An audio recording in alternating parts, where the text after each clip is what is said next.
किसी क्षत्रिय परिवार में हुआ था। इनके पिता राजा सिद्धार्थ और माता रानी त्रिशला थी।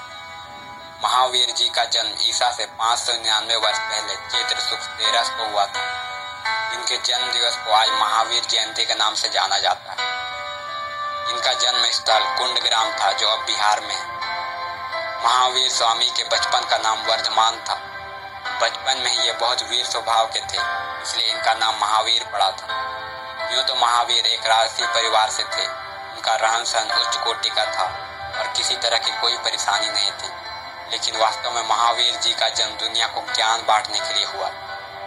राजसी वैभव के बावजूद उनका मन राजपाट में बिल्कुल नहीं लगता था। ऊंचे महल और शान शौकत उन्हें फीकी नजर आती थी। राजा सिद्धार्थ ने उनका विवाह यशोधरा से करने का प्रयास रखा, तो उसके लिए भी महावीर स्वामी तैयार नहीं थे। लेकिन पिता की आज्ञा की वजह से उन्होंने यशोधरा से विवाह किया और इससे उनकी एक सुंदर पुत्री प्रियदर्शना ने जन्म लिया। जब महावीर स्वामी 30 वर्ष के थे, उस समय वह राजसी वैभव और सारे सुख संपदा छोड़कर सच्चे ज्ञान की खोज में निकल पड़े। महावीर ने अपने पिता, माता, पत्नी, पुत्री, राजभवन सब कुछ त्याग दिया और ज्ञान की खोज में निकल पड़े। अब वो जंगल में एक अशोक के वृक्ष के नीचे बैठकर ध्यान लगाया करते। करीब 12.5 साल लगातार कठोर तपस्या करने के बाद महावीर स्वामी ने सच्चे ज्ञान की प्राप्ति की। वो दिन शायद धरती माँ के लिए एक सुनहरा दिन रहा होगा, जब उनका एक पुत्र महावीर दुनिया को बदलने वाला था। महावीर स्वामी जैन धर्म के 24वें और अंतिम तीर्थंकर बने। इसके बाद महावीर स्वामी ने अगले 30 साल तक लगातार पूरे दक्षिण एशिया में जैन धर्म का प्रचार किया।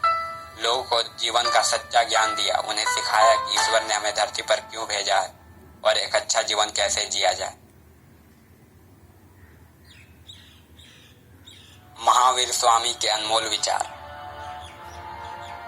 प्रत्येक जीव स्वतंत्र है और कोई किसी पर निर्भर नहीं करता। भगवान का अलग से कोई अस्तित्व नहीं है।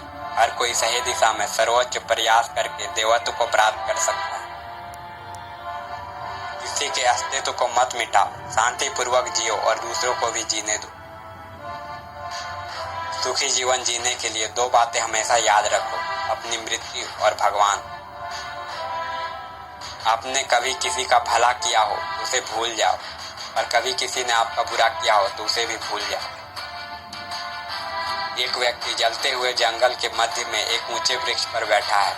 वह सभी जीवित प्राणियों को मरते हुए देखता है, लेकिन वह यह नहीं समझता कि जल्द ही उसका भी यही हश्र होने वाला है।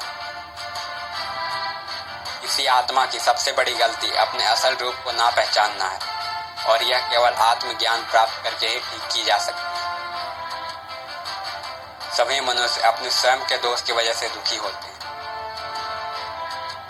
आत्मा अकेले आती है, अकेले ही चली जाती है। न कोई उसका साथ देता है, न कोई उसका मित्र बनता है।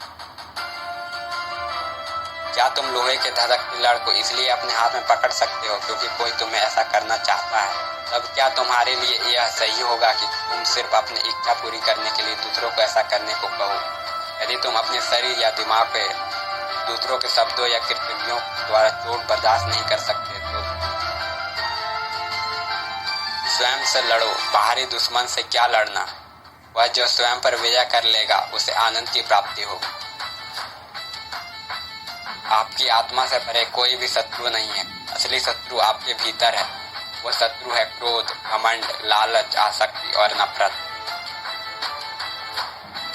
खुद पर विजय प्राप्त करना लाखों शत्रुओं पर विजय पाने से बेहतर है। हर एक जीवित प्राणी के प्रति दया रखो, घृणा से विनाश होता है।